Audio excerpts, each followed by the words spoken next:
नमस्कार दोस्तों, कैसे हैं आप।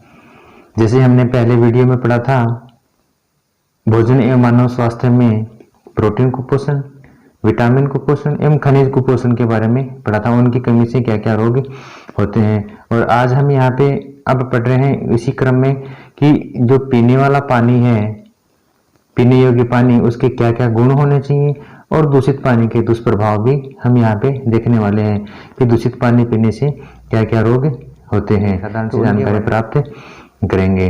तो देखिए, जल एक ही समय में ठोस यानी बर्फ के रूप में, द्रव यानी जल के रूप में, व गैस यानी जलवाष्प के रूप में पाया जाने वाला एक विशिष्ट पदार्थ है।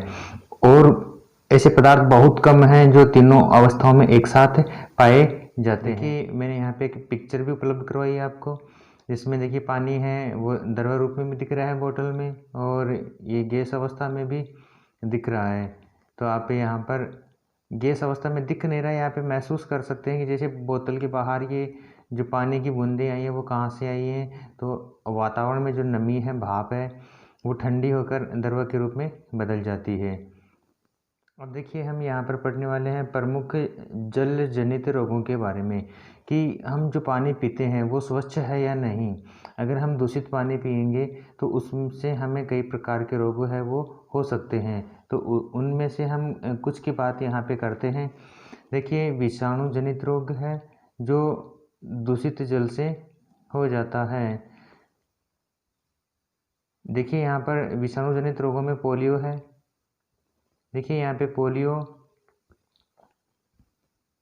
हेपेटाइटिस, और जिसे हेपेटाइटिस ए है, जिसे पीलिया भी कहते हैं।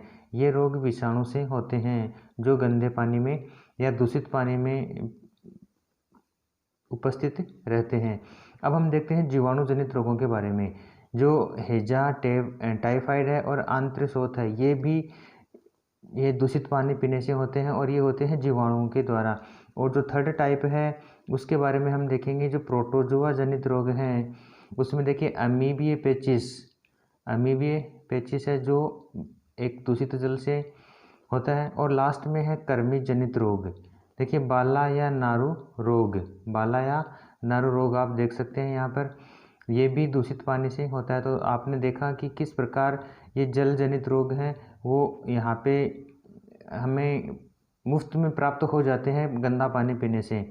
तो दोस्तों, आप अगर अभी तक भी कॉपी पेंसिल लेके नहीं बैठे हैं तो आप पे कॉपी पेंसिल लेके बैठ जाएं, क्योंकि ये आपके लिए बहुत ही इम्पोर्टेंट नोट्स हैं।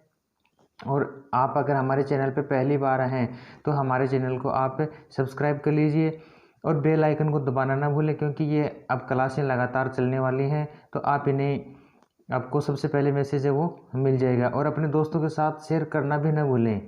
अब आगे चलते हैं कि पीने योग्य जो जल है उसके क्या क्या गुण होने चाहिए। तो आप देख सकते हैं कि पीने योग्य जो जल है उसमें देखिए ये कैसा होना चाहिए, स्वच्छ होना चाहिए। तो सबसे प्रमुख बात तो ये है कि स्वच्छ होना चाहिए, निर्मल होना चाहिए, गंधहीन कण उसमें उपस्थित रहने चाहिए, वनस्पतियों व सूक्ष्म जीवों से रहित व पारदर्शी होता है, वो स्वच्छ जल पीने योग्य जल होता है। और इसका जो पीएच है वो 7 होना चाहिए, यानी जो जल है उसकी पीएच है वो उदासीन होनी चाहिए। 7 से कम होता है वो अम्लीय होता है, और 7 से ज़्यादा होता है वह क्षारीय होता है। वह इसमें पर्याप्त ऑक्सीजन घुली रहती है, यानी जिसमें पर्याप्त मात्रा में ऑक्सीजन हो वह पानी पीने योग्य होता है। जिसमें ऑक्सीजन की कमी होती है वह पीने योग्य नहीं रह जाता है। तो दोस्तों, आप देख सकते हैं कि पीने योग्य जल के क्या क्या गुण हैं। अब हम आगे बात करते हैं। देखिए यहाँ पे एक पिक्चर उपलब्ध करें कि जो पानी का एक दृश्य है यहाँ पे कि नल से किस प्रकार पानी है वो स्वच्छ होना चाहिए। Open the tap vector illustration. अब हम आगे बात करते हैं कि जल की भूमिका क्या है हमारे शरीर में। जल है वो क्या क्या काम करता है। तो देख सकते हैं कि आप उपापचयी क्रियाएं करने में इसकी महत्वपूर्ण भूमिका है। और उपापचयी क्रियाएं हैं हमारे शरीर में जलीय माध्यम में ही होती हैं। जल शरीर में पदार्थों के परिवहन, उत्सर्जन, ऊष्मा के वितरण, रोग प्रतिरोधक क्षमता हेतु आवश्यक है। और यह है जीवन का आधार भी है, यानी जल जीवन का आधार है। ये आपने तो बहुत सुना होगा। और हमारे शरीर की सारी क्रियाएं हैं वो जलीय माध्यम में होती हैं। और आपको पता भी है हमारे शरीर का है वो 70% भाग है वो जल होता है। अब आगे देखते हैं हम बाला या नारू रोग के बारे में। देखिए ये एक बहुत ही इम्पोर्टेंट टॉपिक है परीक्षा की दृष्टि से। ये बाला या नारू रोग के बारे में कई बार पूछा जा चुका है। यहाँ पर बाला या नारू रोग। देखिए एक समय जब राजस्थान में नारू या बाला रोग एक वो गंभीर समस्या थी। कब थी? जब लोगों को इस बारे में जानकारी नहीं थी। गंदा पानी पीने के लिए मजबूर थे, तालाब या नाली का पानी पिया करते थे, खुले जगह जो भरा हुआ पानी है, बारिश का पानी है, वो पिया करते थे। लेकिन बाद में क्या हुआ कि जो नारू उन्मूलन कार्यक्रम है वो 2000 के चलाया गया था। उसमें 2000 के बाद इसका एक भी रोगी नहीं पाया गया। तो ये सबसे इसकी बड़ी बात है। और ये रोग होता किस कारण है? इसका जो रोग जनक है वो एक गोल कृमि है और जिसका नाम है ड्रेकनकुलस मेडिनेंसिस। ड्रेकनकुलस मेडिनेंसिस है। आप ये देख सकते हैं कि इसका ये रोगी है, रोग जनक है, ड्रेकनकुलस मेडिनेंसिस होता है। अब हम आगे बात करते हैं जो इसका लार्वा है। इस रोग का जो लार्वा है, लार्वा एक जलीय कीट के शरीर में रहते हैं।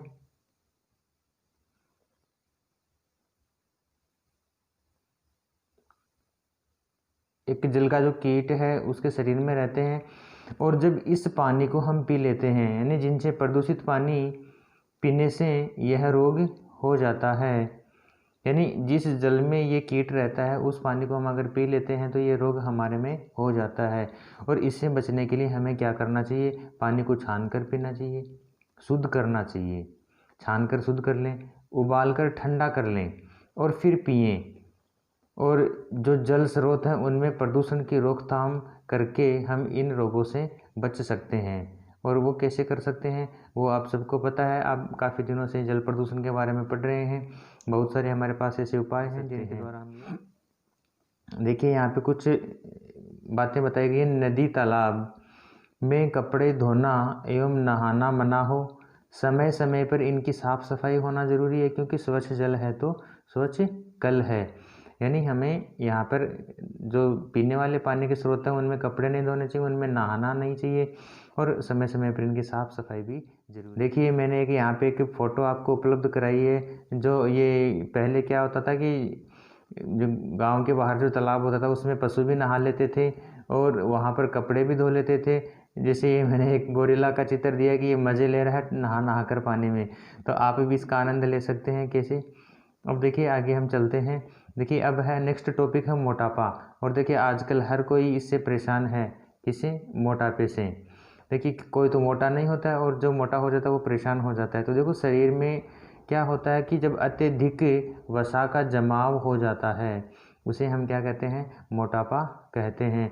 मनुष्य में शरीर के भार व लंबाई का अनुपात क्या हो जाता है जिसे हम कहते हैं बॉडी मास इंडेक्स यानी BMI।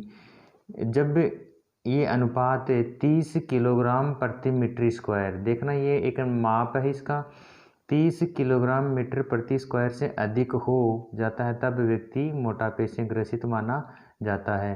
तो ये लिमिट जब क्रॉस कर जाते हैं हम, यानी 30 किलोग्राम प्रति मीटर स्क्वायर की जो लिमिट हम क्रॉस कर जाते हैं तब हम मोटापे के शिकार। देखिए यहाँ पे एक मोटे व्यक्ति को आप देख सकते हैं जैसे कैसे थकान से भरा हुआ है ये बैठा है। और यहाँ पे मैंने ये BMI की देखो यहाँ पे फुल फॉर्म हम आगे देखेंगे। यहाँ पे देखिए BMI क्या होता है कि मास यानी द्रव्यमान हम किलोग्राम में लेंगे और व्यक्ति की जो हाइट है वो मीटर स्क्वायर में यहाँ पे लेंगे। उन दोनों को जब डिवाइड करेंगे तो हमारा बॉडी मास इंडेक्स है वो हम यहाँ पर ज्ञात कर सकते हैं। और ये देखिए इन भाई साहब को ये कैसे देखो मोटे हैं तो अपने मोटापे के कारण ये परेशान है, आप देख सकते हैं।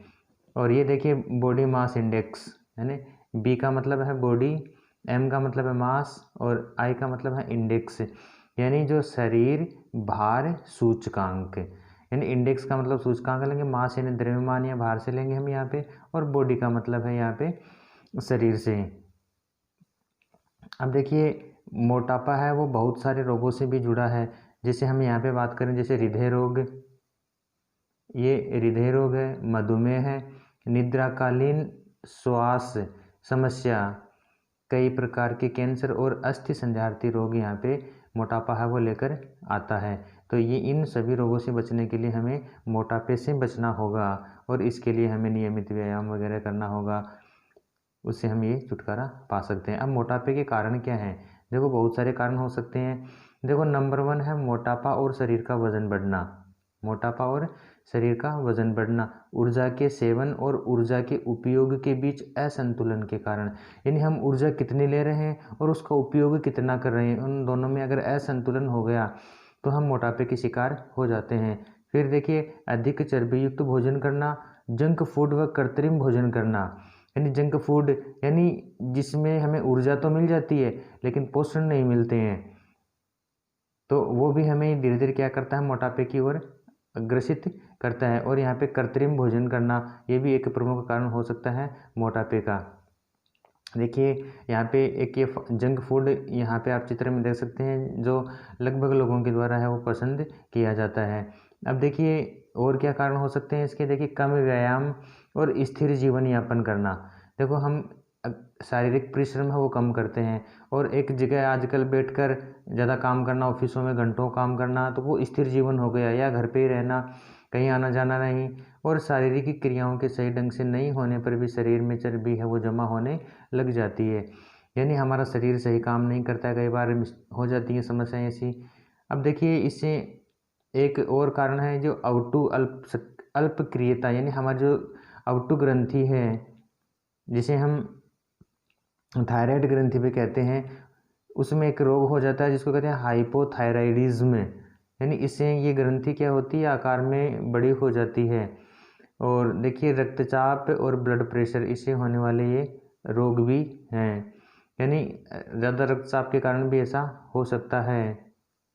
देखिए यहाँ पर आप देख सकते हैं हमारा जो रक्तचाप है वो 120/80 होना चाहिए, लेकिन इससे इसमें क्या आता है, मोटापे से परिवर्तन हो जाता है। और ये देखिए यहाँ पे थायराइड ग्रंथि है, हाइपोथायराइडिज्म, एक अच्छा सा चित्र मैंने आपके लिए सिलेक्ट किया है। ऐसे आकार में ये बड़ी हो जाती है, एच आकार की ग्रंथि होती है, इसके आकार में क्या हो जाती है, बढ़ोतरी हो जाती है। और यहाँ पे आप क्या देख सकते हैं, ये बीपी हमारी देख सकते हैं, ब्लड प्रेशर देख सकते हैं। तो दोस्तों ये था आज का ये वीडियो। अभी एक थोड़ा सा पार्ट और है इसका जो हम नेक्स्ट कक्षा में पढ़ेंगे, क्योंकि वीडियो ज़्यादा लंबा हो जाता है आपके लिए। तो दोस्तों आपको ये वीडियो कैसा लगा आप कमेंट करके ज़रूर बताएं, और जब तक अगला वीडियो आता है तब तक के लिए थैंक यू।